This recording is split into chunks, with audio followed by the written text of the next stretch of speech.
کہ علم کے معنی ہے جان لینا، تو تنہا کسی بات کا جان لینا موجب فضیلت نہیں ہوتا، صرف جان لینا کوئی موجب فضیلت نہیں۔ جاننے والا تو شیطان بھی تھا، ابلیس بھی تھا، اور فرمایا کہ اتنا جاننے والا تھا، اتنا علم اس کے پاس تھا کہ امام راضی کو بھی جاتے جاتے شکست دے گیا۔ واقعہ سنا ہوگا، جاتے جاتے امام راضی کو جیسے انسان کو بھی شکست دے گیا۔ علم تو اس کے پاس بھی تھا، عقل بھی بڑی تھی، عقل ایسی تھی کہ اگر اس کے دلیل کو جو اس نے اللہ تبارک و تعالیٰ کے سامنے پیش کی خالص عقل کی بنیاد پر رد کرنا چاہو تو کوئی راستہ نہیں، کہ خلقتنی من نار و خلقتہ من طین، تو صرف عقل کی بنیاد پر اگر جواب دینا چاہو اس دلیل کا تو ہمارے لیے مشکل ہے اس عقل کی بنیاد پر جواب دینا۔ تو عقل بھی بہت تھی، علم بھی بہت تھا، بلکہ حضرت تھانوی رحمۃ اللہ علیہ فرماتے ہیں کہ 4 عین تھے اس کے اندر۔ عالم بڑا تھا، عین عالم کا، اور عاقل بڑا تھا کہ دلیل ایسی پیش کر دی، اور فرمایا عابد بڑا تھا، کیونکہ روایات میں ہے کہ پہلے عبادت بھی بہت کرتا تھا۔ تو عالم بھی تھا، عاقل بھی تھا، عابد بھی تھا۔ فرمایا چوتھے عین کی کمی تھی کہ عاشق نہیں تھا۔ اگر عشق ہوتا تو پھر یہ نہ کہتا کہ خلقتنی من نار و خلقتہ من طین، تو میرا خالق ہے، تو مجھے جو حکم دے رہا ہے، میرا کام تو یہ ہے کہ اس کے آگے سر جھکا دوں۔ تو عالم تھا، عابد تھا، عاقل تھا، مگر عاشق نہیں تھا۔ اس کے نتیجے میں اتنا گمراہ ہوا اور اتنا خار ہوا۔ تو علم تنہا جان لینا یہ کافی نہیں، فضیلت کا معیار نہیں، اور اگر یہ ہوتا تو ابلیس بھی بڑا ہوتا۔ علم کے لحاظ سے آپ دیکھ لو، یونیورسٹیاں یہاں پر بھی ہیں،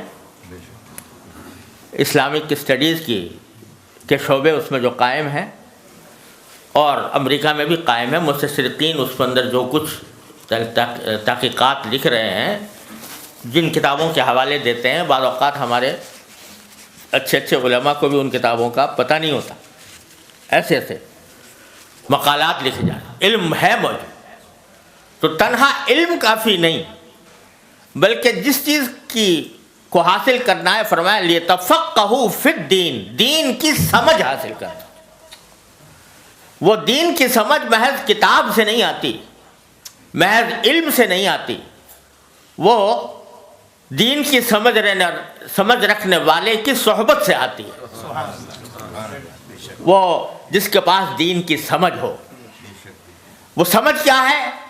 وہ سمجھ یہ ہے کہ کس وقت میرے دین کا مجھ سے کیا مطالبہ ہے، کس وقت دین کا کیا مطالبہ ہے۔ اس وقت وہ جو تقاضا اور جو مطالبہ ہوتا ہے، اس تقاضے اور مطالبے پر عمل کرنے کا نام ہے تفقہ فی الدین۔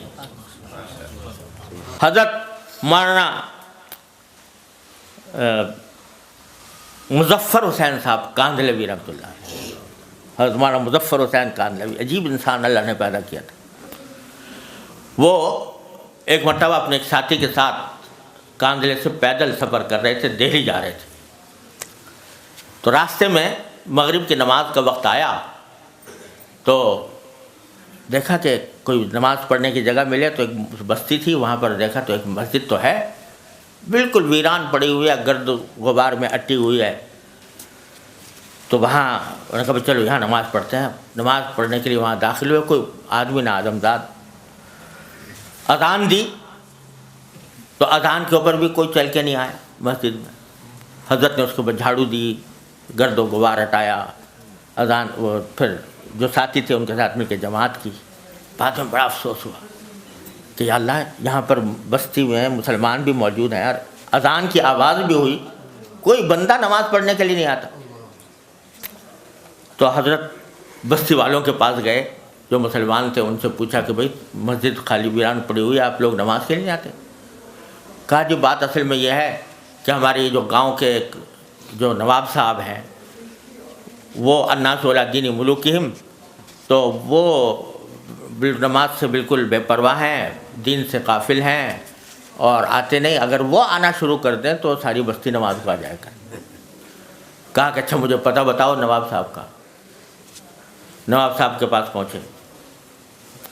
نواب صاحب سے کہا کہ بھائی آپ مسلمان ہو، مسجد ویران پڑی ہے، اگر آپ جایا کرو مسجد میں تو نماز بھی ہو جائے گی، آپ کو سارے انسانوں کا ثواب آپ کو ملے گا. تو حضرت کی باتوں میں اخلاص تو تھا، طبیعت پہ کچھ اثر تو ہوا. کہنے لگا کہ مولانا نماز پڑھنے کا تو میں چلا جاؤں مگر 2 کام ایسے ہیں میں چھوڑ نہیں سکتا. کیا کام ہے؟ کہ ایک تو یہ کہ میں شراب پیتا ہوں اور میرے پاس فاحشہ عورتیں آتی ہیں، اور دوسری بات یہ کہ میں وضو نہیں کر سکتا، وضو میرے بس سے باہر. تو اس لیے نماز کیسے پڑھوں بغیر وضو کے؟ حضرت نے فرمایا کہ اچھا تو ایسا کرو، آپ ایک بات کا وعدہ کر لو. یعنی کیا؟ کہ بغیر وضو کے پڑھ لیا کرو نماز، بغیر وضو کے نماز پڑھ لیا کرو، لیکن وعدہ کر لو کہ نماز آپ جاؤ جو بغیر وضو کے پڑھو گے دوسرے لوگ دیکھ کے بھی آ جائیں. بغیر وضو کے نماز کیسے؟ کہا کہ میں کہہ رہا ہوں بغیر وضو کے پڑھو. تو اس نے کہا اچھا یہ تو میں کر لوں گا، لیکن بغیر وضو کے میرے سمجھ میں آ نہیں رہا. کیسے؟ کہ سمجھ میں آئے نہ آئے آپ مجھ سے وعدہ کر لو بغیر وضو کے پڑھنا. اور جہاں تک وہ اور باتوں کا تعلق ہے وہ تم گھر میں جو کچھ کرتے ہو کرا کرو، لیکن نماز کو آ جائے گا، وعدہ کرو. اب اس کے بعد کوئی راستہ نہیں تھا. اس نے کہا جی اچھا وعدہ کرتا ہوں، کل ظہر کے وقت سے نماز کو جاؤں گا. حضرت وہاں سے اٹھے، دوبارہ مسجد میں گئے، 2 رکعتیں پڑھی، سجدے میں گرے، خوب روئے، خوب روئے اور رو کے دعا مانگی کہ اللہ میں یہاں تک تو لے آیا، اب وضو کرانا آپ کا کام. یہ کہہ کر اگلے دن ظہر کا وقت آیا تو نواب صاحب کو وعدہ یاد آیا.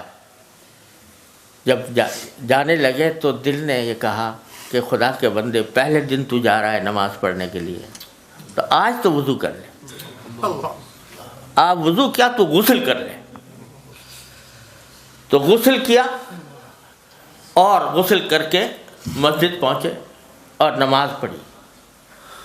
اور اس کے بعد اللہ تبارک و تعالیٰ دل ایسا بدلا کہ جو اور خرافات لگی ہوئی تھی وہ بھی چھوڑ گیا. اب اگر کوئی پوچھے کہ بھئی مولانا مظفر حسین صاحب نے اس کو کہہ دیا کہ بغیر وضو کے نماز پڑھ لے، تو کتابوں میں تو یہ لکھا ہے کہ بغیر وضو کے اگر تہاوناً نماز پڑھے تو آدمی کافر ہو جاتا. تو تنہا علم کی بات تو یہ تھی، لیکن تفقہ فی الدین یہ تھا. تو لیتفقہوا فی الدین فرمایا گیا. تو فرمایا کہ ہمارا کام، ہم طالب علموں کا کام صرف حروف و نقوش کا علم حاصل کرنا نہیں ہے، دین کی سمجھ حاصل کرنا ہے. کس وقت کس بات کا کیا تقاضا ہے، دین کا کیا تقاضا ہے، اس پر عمل کرنا. السلام علیکم. جی دوستو، آپ نے دیکھا اور سنا شیخ مفتی تقی عثمانی صاحب حفظہ اللہ کو کہ شیخ مفتی تقی عثمانی صاحب حفظہ اللہ کیا بیان فرما رہے تھے.